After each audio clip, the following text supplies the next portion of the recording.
Alright, fucking masterclass level.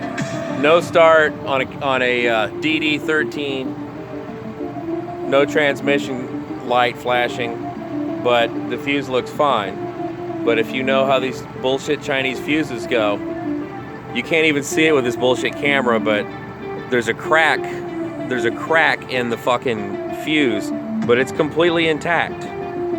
It's completely intact in there, but there's a tiny fucking crack in there. Always happens, even with the factory fuses from Freightliner. So, check it with a test light on both sides of the fuse at the bottom, all the way at the bottom. You can't check it on the top, because if it cracks below the certain spot, it'll fool your ass. But fucking masterclass Detroit bullshit.